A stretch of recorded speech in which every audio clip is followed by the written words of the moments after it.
Meet Adam Moore, won't you? Adam Moore is San Francisco. Adam Moore is also a convicted sex offender who lives his life by two simple rules.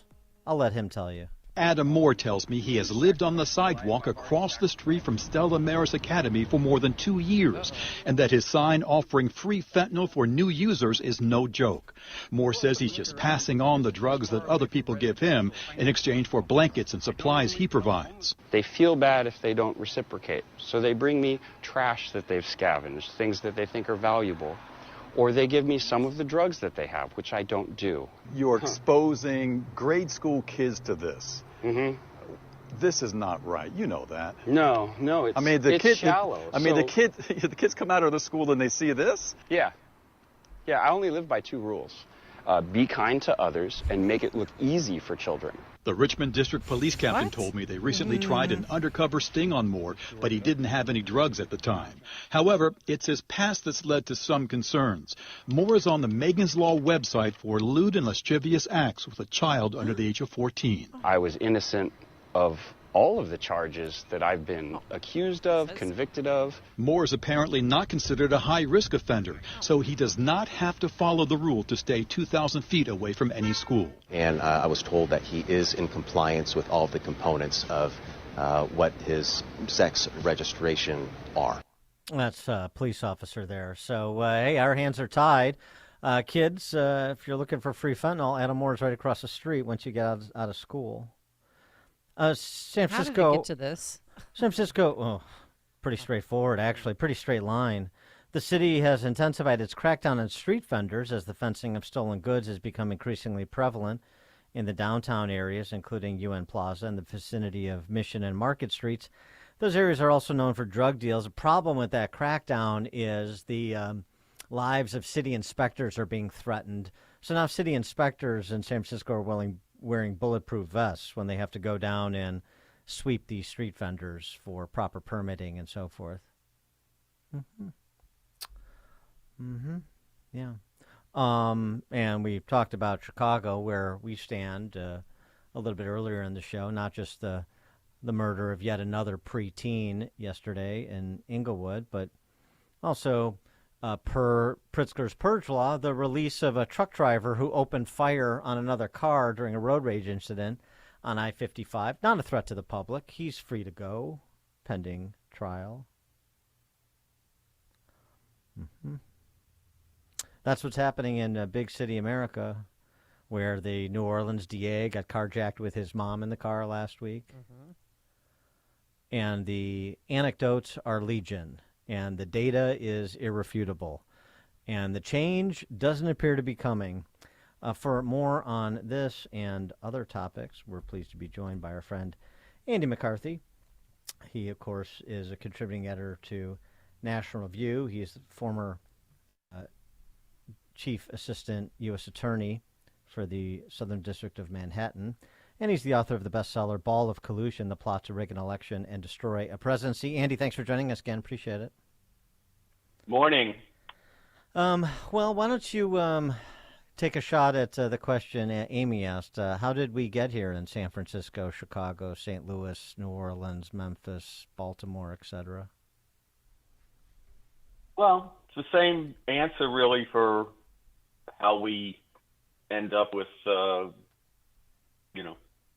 pro-Palestinian demonstrations on America's campus the day after, or just days after a massive murder and rape spree. It's not. Basically, the answer is we decided to unlearn history. There's nothing really new about this. It's a little bit more disturbing today, I think, than it was in the 60s and 70s, Dan, in that I think progressive ideas have invaded and pervaded the institutions in a way that they hadn't in the 60s and 70s. So in the old days, we had crime that's even higher than it is now. I mean, I always remind people we complain in New York that we had about 480 homicides last year, and in 1991 we had, I think it was 2,600 homicides. So the crime rate and the just the sheer number of crimes isn't quite what it was in the worst of the bad old days, but you can get there pretty fast. And what happened in those days was we were applying exactly the kind of progressive prosecutorial ideas that are applied today, which are basically non-enforcement policies which embolden the criminals. The problem with trying to snap back is, even though we know what works, because it's not like an abstract idea, we had crime down very significantly for 30 years, from about the mid 90s to the mid 2010s. But the will to do it has really seeped away, and I think for that I blame the fact that the crazies who were blowing up the buildings in the 60s and 70s at a certain point in time realized that taking over the school system was better for them than blowing it up, and the society rewarded them with instead of putting them in prison, which is where they belonged, they ended up in very influential academic positions. Sure. Yeah. To the point where they're now running, what books you read, what syllabuses are taught, etc. And I've been trying to make this point I wrote a book about the Muslim Brotherhood in 2010 called The Grand Jihad, explaining that the Muslim Brotherhood was a sophisticated terrorist organization, not a sophisticated Sharia supremacist organization for which terrorism was just one item on a menu, and that they were spending a lot more of their energy on setting up Muslim students associations, which there were only about a handful of them in the Midwest when they started in the 1960s. They now have 4 or 5 chapters in almost every university campus in the United States and Canada. And if you're asking yourself, how did this happen on the campus, just like Amy just asked, how did we get here? This is how we got here. You turn over the institutions of opinion to progressives for a generation or 3, and this is what you get. But are you surprisingly? I mean, everyone is these pro-Palestinian rallies. I mean, the pro-Israel rally yesterday in Chicago, they had to move locations 3 times, and they ended up at Foster Beach. I mean, they can't even have the pro-Palestinians take over downtown Chicago, and even doctors wearing white jackets are out there. Well, it's just, I mean, are you surprised as not just college students, but it seems like a lot of Americans are pro-Palestinians? I'm not surprised as far as the school age and younger people are, because, as I said, those universities have become indoctrination centers of Jew hatred. What surprises and alarms me is how easily the fervidness of anti-Semitism came to the surface. I mean, you would think in a better time in the world, an attack like happened on October 7th would make those people shut up for a year or so. And instead, they, as the saying goes, found their voice within about 48 hours, to the point where it's like the atrocities that were committed are a footnote, and what matters is the Palestinian cause. And the Palestinian cause, they're, I think, getting more audacious about saying out loud what it is. Like they used to say they just want self-determination, or they just want dignity. Now now everybody knows this because they've said it so much. This, from the river to the sea, right, Palestine will be free. Well, Israel pulled out of Gaza in 2005, every inch of it, and they like nothing better than to wash their hands of the West Bank as well. So if what they really wanted was what all the delusional politicians say, which is a 2-state solution of Israel and Palestine living side by side in peace, it's not. You can't just say they could have that. They could have had it already. So what from the river to the sea means is that they consider every inch of that to be Muslim land, including Israel. And as long as the state of Israel exists, then they won't be, quote unquote, free. That's what the cause means. So it's Jew hatred and it's intense anti-Zionism. And I think people are starting to ask themselves, I hope they are, why has every government, Republican and Democrat, going back to the 1990s, told us this nonsense about the two-state solution when the people over there don't want it? I mean, the Israelis would be content to have it, but their neighbors are people who want them destroyed, and that's never changed, and that's what they teach in the schools. I want to go back to You know, I mean, it's crazy. I want to go back to the institutional piece too, because I think that's the important point when it comes to the West and particularly America. Talking about college campuses, but of course, this is seeped into the national security apparatus of our government. Story just last week: amid Israel-Gaza tensions, Blinken holds listening meetings with Muslim and Jewish staffers because you've had some Muslim officials, or just generally officials, quit in protest over the administration's support for Israel's response in Gaza. You had a story from the Daily Wire last week where a former spokesman for the PLO is processing asylum applications. She's got a mid to senior level job at the Department of Homeland Security. So the sort of the turning over of the institutions to illiberal people of all of all stripes and denominations, but who share a particular ideology. Yeah, I think, Dan, this is for those of us who've always said that the Biden administration is like the third term of the Obama-Biden administration. This makes it's a seamless transition, right? In the Obama years, you were no longer allowed to say terrorism. They changed it to violent extremism, and they told people that you're not supposed to study ideology, particularly the Islamic ideology, which I call Sharia supremacism, that was driving terrorism. Their idea was any ideology that's taken to an extreme could cause violence, and they thought the most likely violence was to come from like Republicans and eventually Trump supporters and the like. And if you remember, in those days, I think we talked about it any number of times, they purged from FBI and intelligence training people who could lecture in the ideology that drove the terrorism against us, from, basically going back to Hezbollah in the 80s going forward.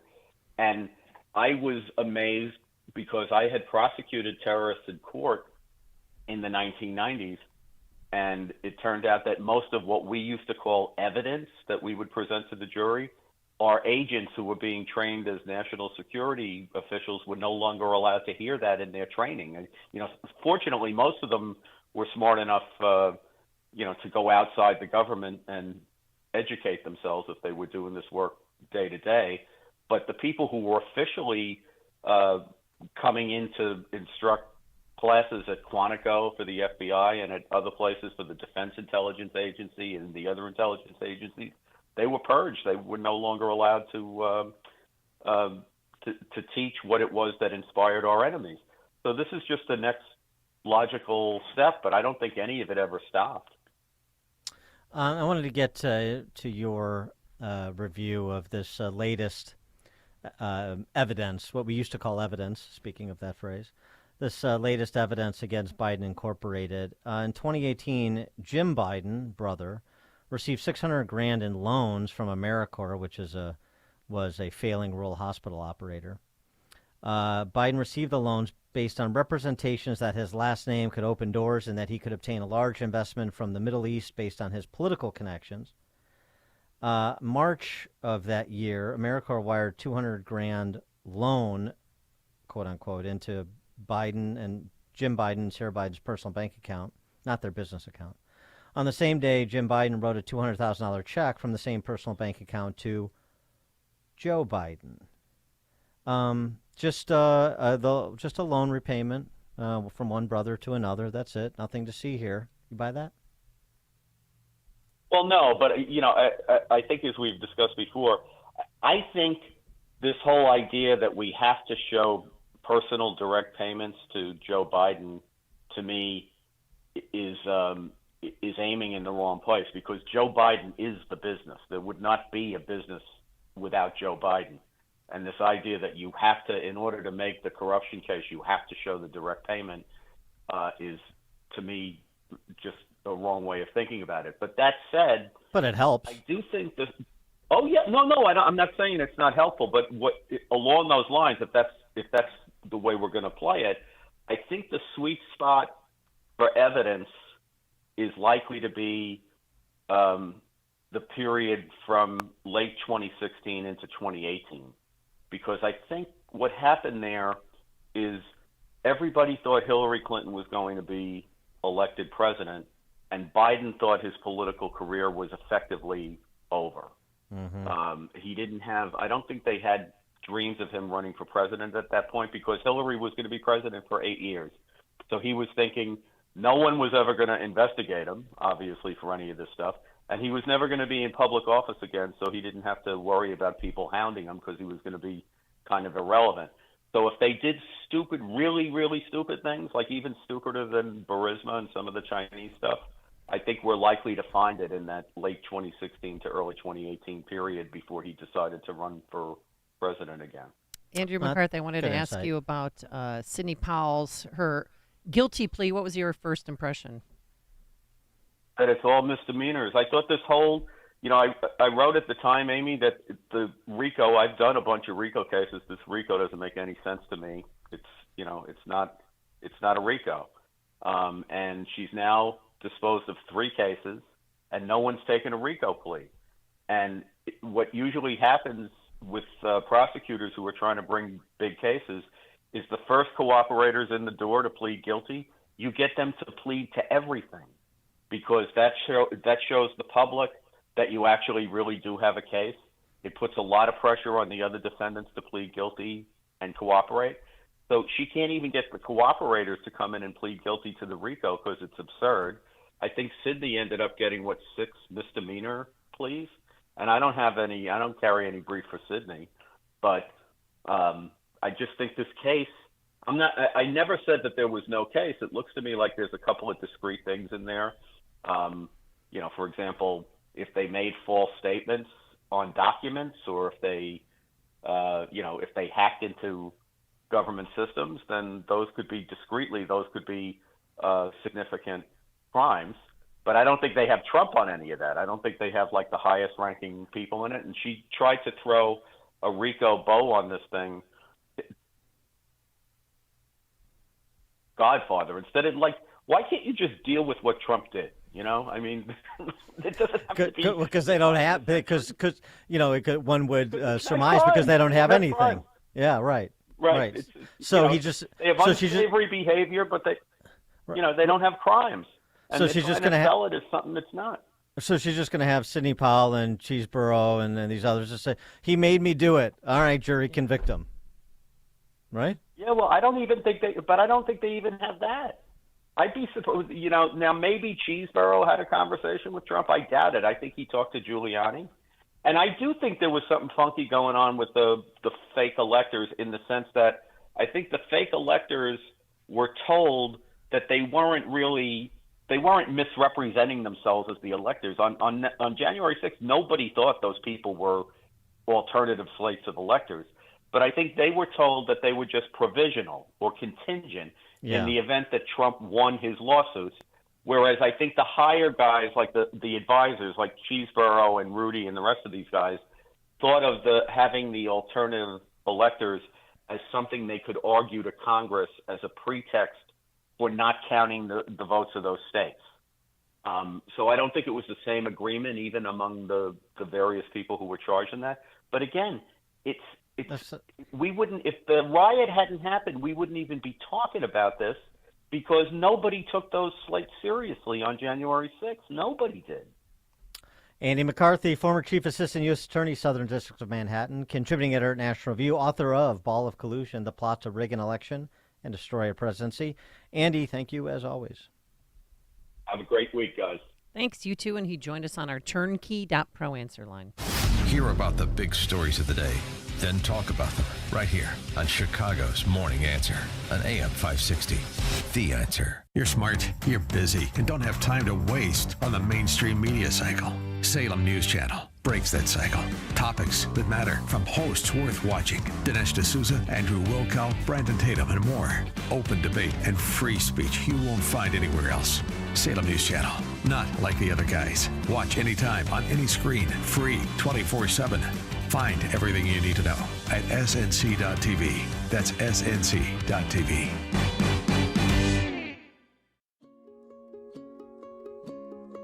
Balance of Nature's fruits and vegetables in a capsule, changing the world one life at a time. Hi, my name is Peg. I'm a wife, mother, and grandmother. Family is so important to me, and I want to stay healthy so that I can continue to do the things that I enjoy.